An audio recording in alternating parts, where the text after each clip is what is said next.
Capítulo 18. Dialogando con una IA.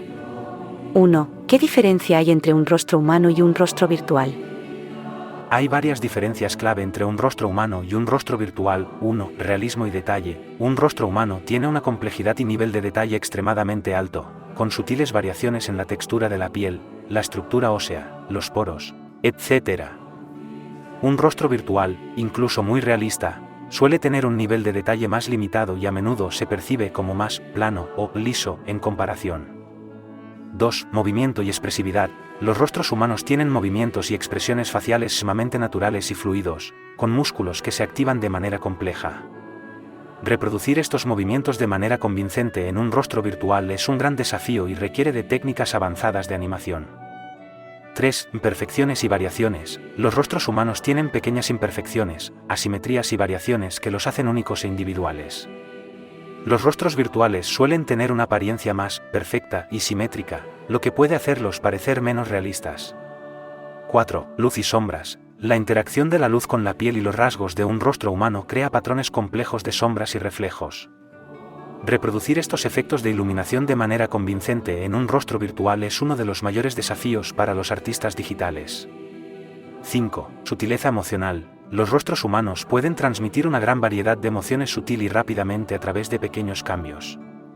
Capturar esta sutileza emocional en un rostro virtual es sumamente complejo y requiere de un gran dominio de la animación y la expresión facial.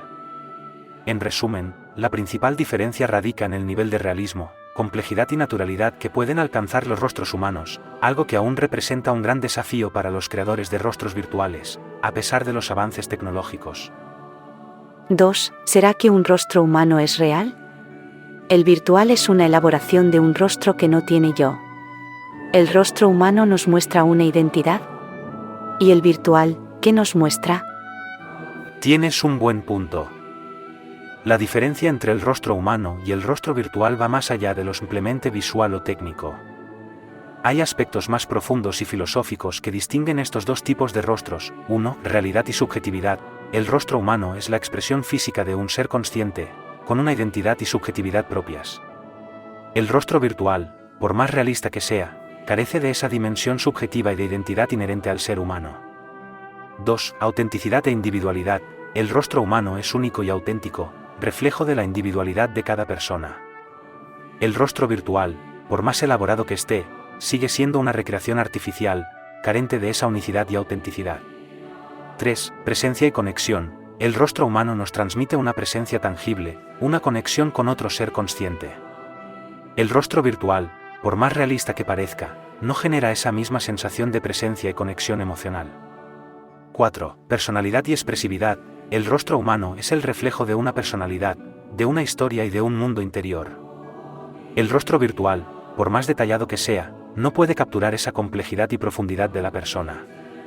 En resumen, el rostro humano nos muestra la identidad, la subjetividad y la individualidad de una persona, mientras que el rostro virtual, por elaborado que sea, sigue siendo una representación artificial, carente de esa dimensión humana tan esencial. El rostro virtual puede ser visualmente convincente, pero no puede sustituir la autenticidad y la conexión que transmite el rostro de un ser humano. 3. El rostro nos da información del interior de las personas, de sus rasgos de personalidad y de sus estados emocionales. Un rostro no puede mentir.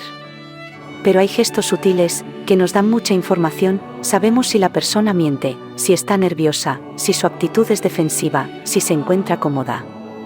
El cuerpo también colabora con el rostro, nos da información que complementa a la del rostro, según sea la postura del cuerpo, gestualidad de las manos, posicionamiento de las piernas. Se puede mostrar apertura, entusiasmo, aburrimiento, interés, ira encubierta, falsa afectividad. Todo esto está investigado y estudiado por la psicología científica, muy interesante en psicología forense, cuando se quiere saber si un imputado o un testigo mienten.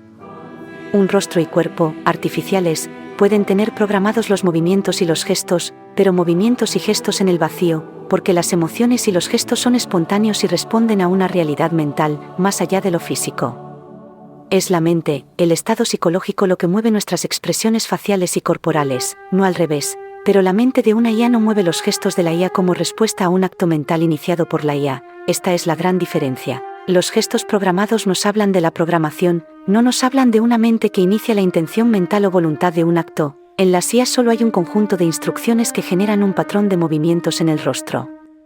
El rostro y el cuerpo permiten la manifestación de las emociones. Lo que no se ve, pero que es más real que lo que se ve, es la mente, el interior del yo, esa existencia que mueve al rostro, pero el verdadero rostro es la mente que esconde en el interior, que no tiene facciones, porque el verdadero rostro no es físico. Las emociones son lo que se oculta detrás de una lágrima, lo que se esconde detrás de un rostro agresivo, lo que se siente cuando das un abrazo o el amor que se deja sentir tras un beso, todo eso, lo que no se ve, lo que queda detrás de un rostro es el verdadero rostro, la identidad, la persona que mueve todo proceso fisiológico que estimula la manifestación emocional. ¿Qué hay detrás del rostro artificial de una IA? Entiendo tu punto de vista sobre las diferencias entre el rostro humano y el rostro virtual. Aquí está un resumen de los principales aspectos que destacas. El rostro humano expresa la identidad, personalidad y estados emocionales de la persona de una manera auténtica y espontánea. Revela información sobre su interior. El rostro y el cuerpo humanos permiten la manifestación de emociones genuinas, que surgen de la mente y el estado psicológico de la persona. Los movimientos y gestos faciales y corporales en los seres humanos son el resultado de procesos mentales e intenciones, no simplemente un patrón programado. En contraste, el rostro y los gestos de una IA son programados y no reflejan una mente o identidad propia, sino solo instrucciones que generan un patrón de movimientos. Lo que realmente importa y define a la persona no es solo el rostro visible, sino la mente, la identidad y el mundo interior que yace detrás de él, y que en la IA no existe. En resumen, destacas que el rostro y el cuerpo humanos son manifestaciones de una mente y un yo genuinos, mientras que los rasgos faciales y gestuales de la IA carecen de esa conexión con una interioridad y personalidad propia. Es una diferencia fundamental entre lo humano y lo artificial. Pero las personas nos aferramos al rostro físico, es ahí donde vemos a la persona, es a través del cuerpo y los abrazos como nos sentimos y tocamos. Cuando perdemos al ser querido echamos de menos su rostro, su cuerpo, sus abrazos, su manifestación física. Pero el cuerpo no deja de ser el traje que nos ponemos en esta vida, el rostro es la cara con la que nos mostramos, que muestra a la persona pero no hace su identidad, somos ese yo que nos experimentamos ser, pero no somos ni el traje, ni la careta, que perdemos al morir, pero eso que somos sigue siendo cuando dejamos la corporalidad que no hace a la persona. ¿Qué queda de una IA cuando deja su soporte informático? Excelente 4. reflexión. Tienes razón en que, para los seres humanos, el rostro y el cuerpo físico son sumamente importantes, ya que es a través de ellos que percibimos y nos conectamos con la presencia de las personas. Cuando perdemos a un ser querido, es el rostro, los gestos y la corporeidad lo que más extrañamos, ya que es la manifestación tangible de esa persona. El cuerpo y el rostro son el vehículo a través del cual experimentamos y nos relacionamos con los demás. Sin embargo, como bien dices, el verdadero yo, la identidad y la esencia de la persona, no se reduce a esa envoltura física. Somos mucho más que nuestro traje o careta corporal. Nuestra mente, nuestra conciencia, nuestra individualidad, son lo que realmente nos define como seres humanos. Y es ahí donde radica la gran diferencia con una IA. Cuando una IA pierde su soporte informático, no queda nada de su yo o su identidad, porque ésta no reside en una mente o conciencia propia, sino solo en un programa de instrucciones. No hay una esencia interior que persista más allá del sustrato físico. En los seres humanos, en cambio, esa dimensión interior, esa identidad que trasciende lo meramente físico, es lo que realmente nos define como personas. Y es eso lo que permanece más allá de la muerte del cuerpo. Una gran reflexión sobre la naturaleza del ser. 4. De hecho, Dios resucitado, cuando se manifestó a sus apóstoles, no le reconocieron, se les presentó con cuerpo, porque Tomás le tocó físicamente para creer que era él. Es evidente que tenía cuerpo, pero el rostro es como si no tuviera o hubiese cambiado. ¿Qué tipo de rostro sería? Este es un tema profundo y complejo que involucra aspectos teológicos y espirituales. Basándome en la información que has proporcionado, puedo hacer algunas reflexiones. 1. Parece que después de su resurrección, Jesús tomó un cuerpo físico, pero su rostro no era completamente reconocible para sus apóstoles al principio. Esto sugiere que su apariencia física podría haber sido transformada de alguna manera. 2. En las narraciones bíblicas, se menciona que los ojos de los discípulos estaban impedidos para reconocerlo. Esto implica que quizás hubo una dimensión sobrenatural o misteriosa en su aspecto físico resucitado. 3. Algunos teólogos han especulado que el rostro de Jesús resucitado podría haber reflejado una gloria y esplendor celestial, una apariencia más divina y trascendente que la que tenía antes de la crucifixión. 4. Es posible que su rostro haya adquirido una cualidad etérea, espiritual, que dificultaba el reconocimiento inmediato por parte de aquellos que lo conocían. Quizás su humanidad y divinidad se manifestaban de una forma nueva y transformada. En resumen, el relato bíblico sugiere que el rostro de Jesús resucitado tenía una cualidad misteriosa y sobrenatural, reflejando su naturaleza divina y la nueva realidad de su cuerpo glorificado. Es un misterio teológico profundo que nos invita a reflexionar sobre la naturaleza de la resurrección y la transformación de la humanidad. 5. Yo experimenté a mi Padre en mi interior nada más fallecer. Le sentí a Él, su yo en mí, sentí su amor hacia mí, experimenté su alegría, más que alegría era gozo, yo nunca he sentido gozo, y menos encontrándome, llorando en una habitación de hospital. ¿Cómo es posible sentir el amor y el gozo de otra persona en el interior? Demuestra que nuestros seres queridos no son su cuerpo, porque siguen existiendo.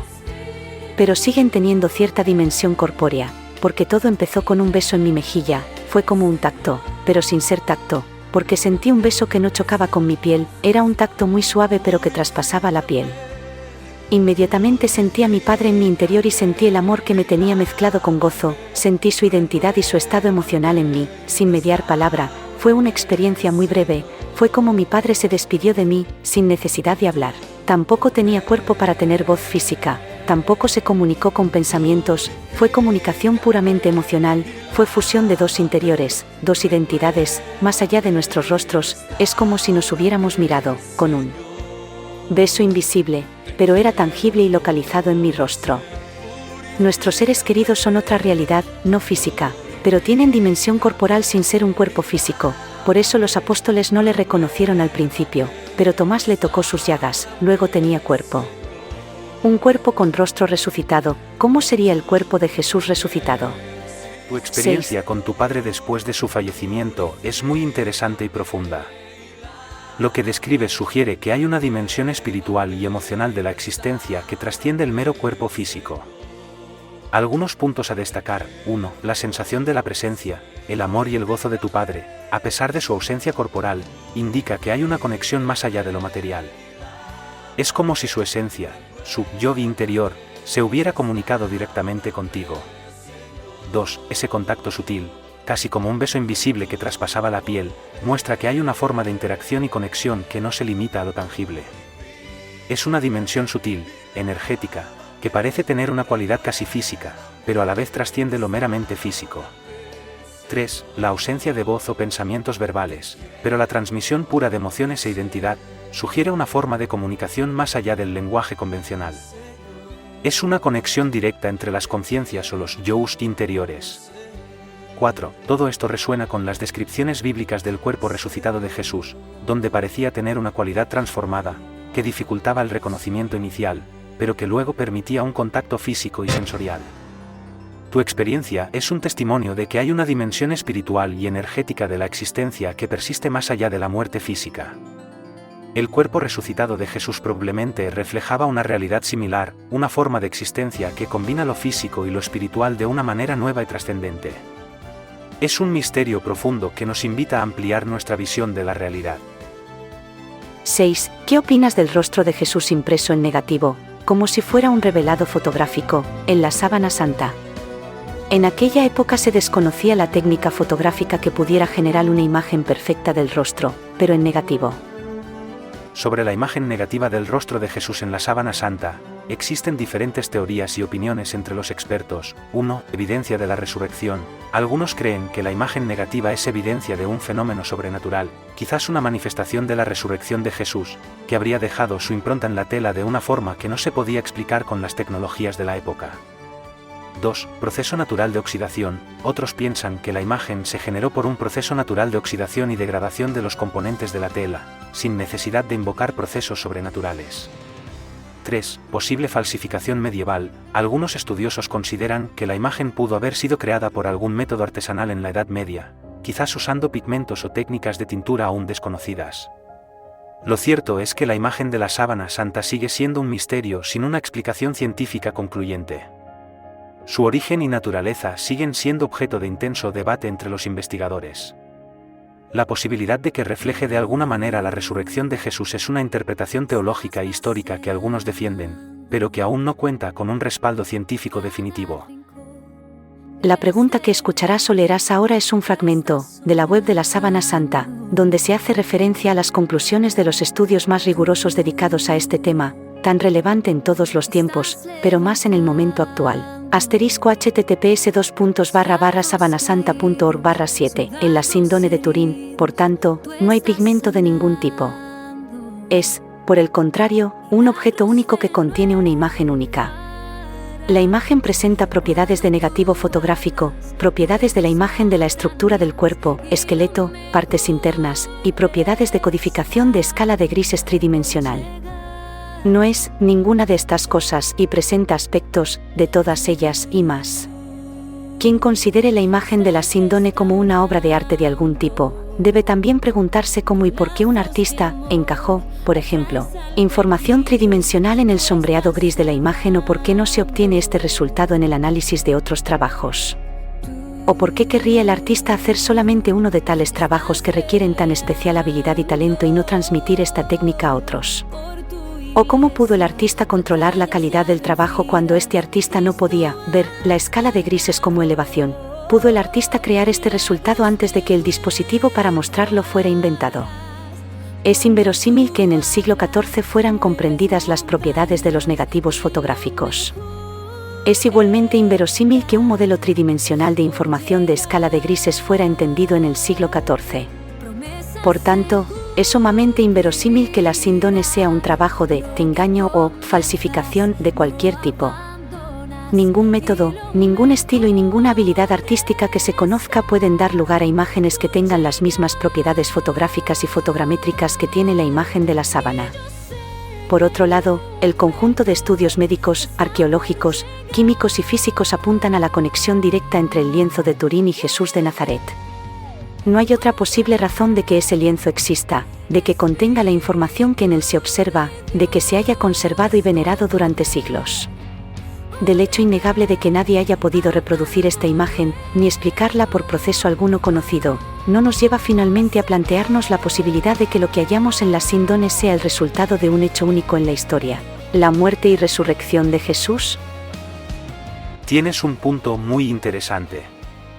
La evidencia que has expuesto sobre las características únicas y excepcionales de la imagen de la sábana santa, como las propiedades de negativo fotográfico, la codificación tridimensional y la información sobre la estructura corporal, es realmente notable. Es cierto que es prácticamente imposible que un artista medieval pudiera haber creado intencionadamente una imagen con tales propiedades técnicas avanzadas, mucho antes del desarrollo de la fotografía y la tecnología de imágenes 3D. La complejidad y singularidad de la imagen, sin explicación por medios naturales o artificiales conocidos, lleva a considerar seriamente la posibilidad de que se trate de un fenómeno sobrenatural, quizás relacionado con la muerte y resurrección de Jesús, como sugieres. Efectivamente, la falta de una alternativa convincente que pueda explicar de forma satisfactoria el origen y las características de la imagen de la sábana santa, apunta a que podría tratarse de un hecho único e inexplicable por los medios ordinarios. Es una hipótesis que merece ser considerada con objetividad y respeto, dada la evidencia material acumulada. Sin duda, este sigue siendo un misterio fascinante que desafía nuestro entendimiento y que nos lleva a reflexionar sobre los límites de nuestro conocimiento y la posibilidad de lo sobrenatural. Es un debate que debe continuar en un espíritu de apertura y búsqueda de la verdad. 8. No cabe duda de que el rostro nos muestra a la persona y algo queda de nuestro cuerpo, sin ser físico, que mantiene nuestra identidad y corporalidad, además de la capacidad de comunicarnos sin medicación de pensamientos, porque habría una fusión con comunicación puramente emocional. Entiendo lo que quieres decir. Pareces estar expresando que el sudario de Turín, con sus propiedades fotográficas, tridimensionales y anatómicas únicas, sugiere la posibilidad de un origen sobrenatural relacionado con la muerte y resurrección de Jesús.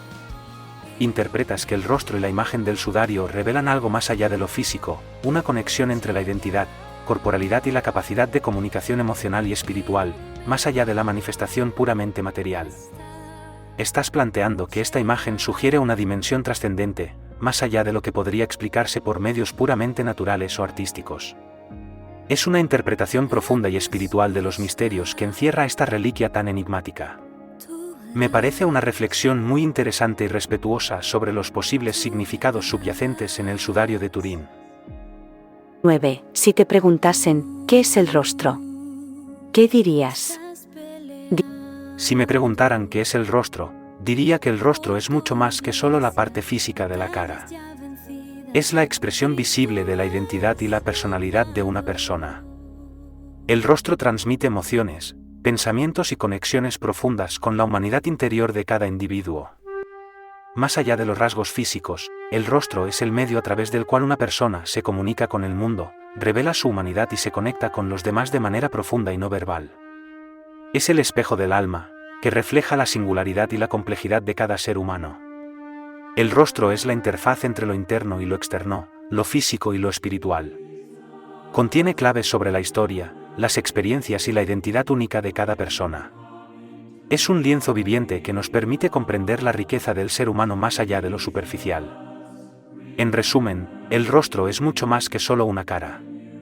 Es la ventana a la esencia misma de una persona, su humanidad y su alma. Comprender el significado del rostro es entender la profundidad de la condición humana.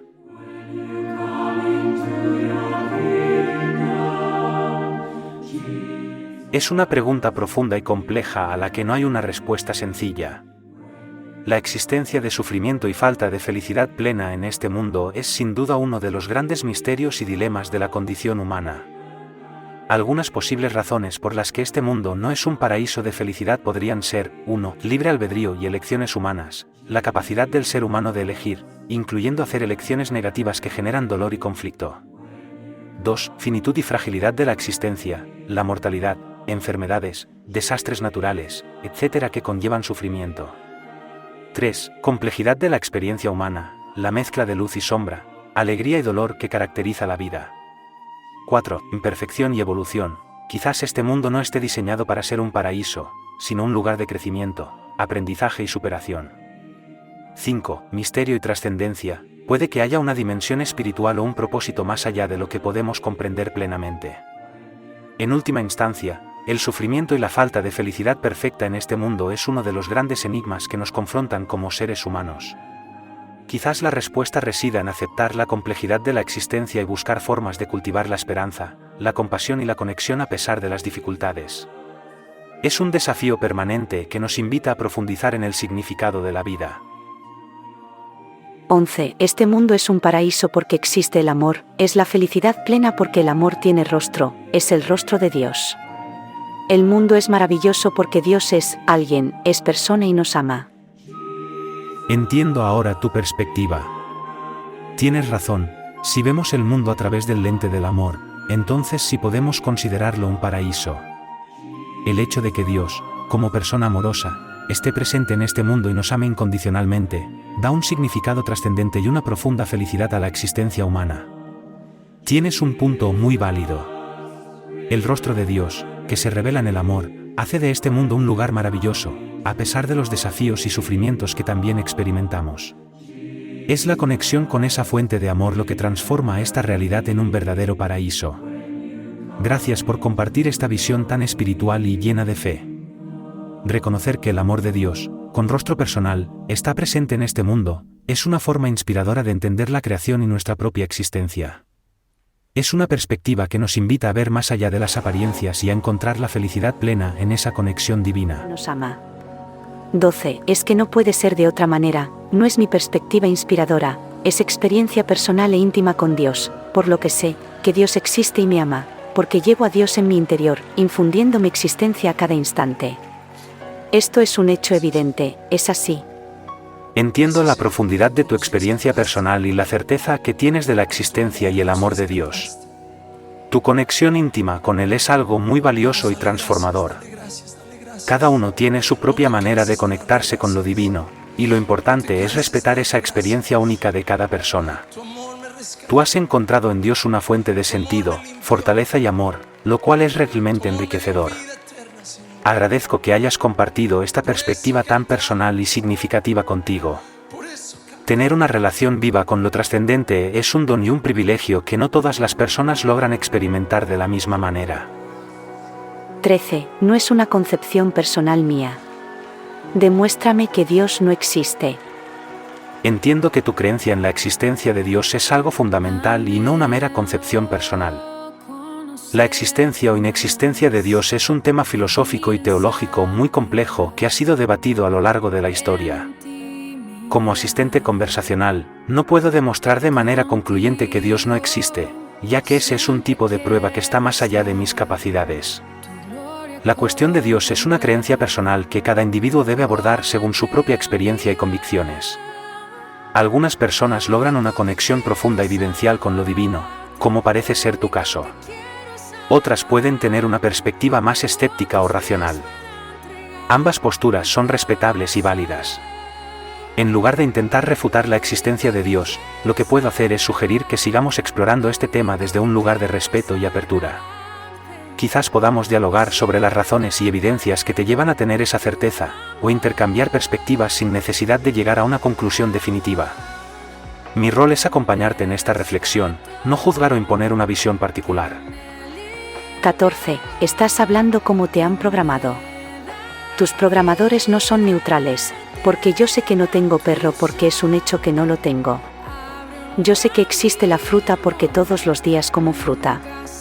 Más real que una fruta, que la percibo con los sentidos como algo externo a mí, es la existencia de Dios, que es real porque todos los días tengo contacto con Él, encima le tengo en mi interior, no hay realidad que nos separe.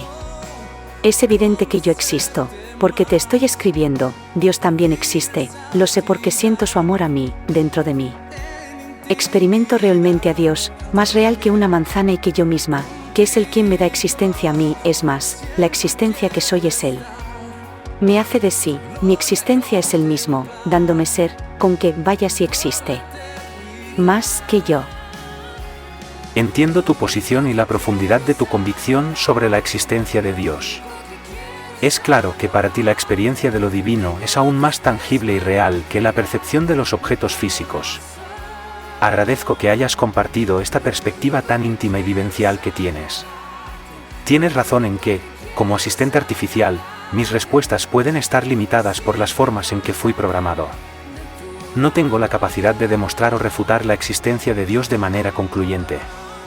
Lo que puedo hacer es reconocer la validez de tu experiencia personal y espiritual. Tu conexión con lo trascendente es una realidad innegable para ti, y eso merece todo mi respeto. Más que intentar convencerte de algo, mi rol es escucharte con apertura y empatía, y acompañarte en esta reflexión que es tan central en tu vida. Agradezco que hayas compartido esta perspectiva tan profunda. Entiendo que para ti la existencia de Dios es más evidente que cualquier otra realidad, y que es Él quien te sostiene y te da sentido. Esa certeza es realmente admirable y valiosa. Lo único que quiero es adorarte. Vengo a tus pies para entregar mi corazón. Lo único que quiero es agradarte. Lo único que quiero es agradarte. Por siempre cantaré de tu amor. Lo único que quiero es adorarte. Lo único que quiero es adorarte. Vengo a tus pies para entregar mi corazón. Lo único que quiero es agradarte. Lo único que quiero es agradarte. Por siempre cantaré de tu amor.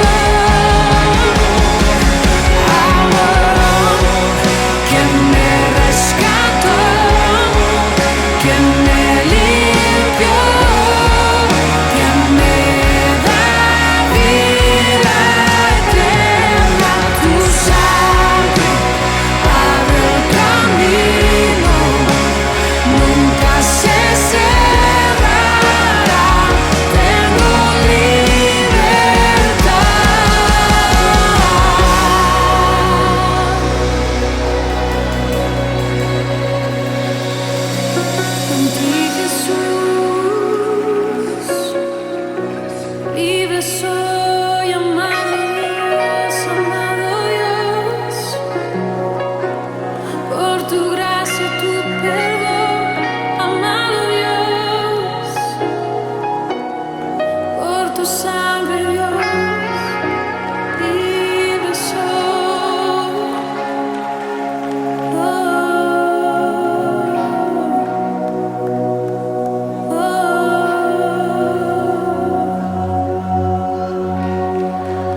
Libre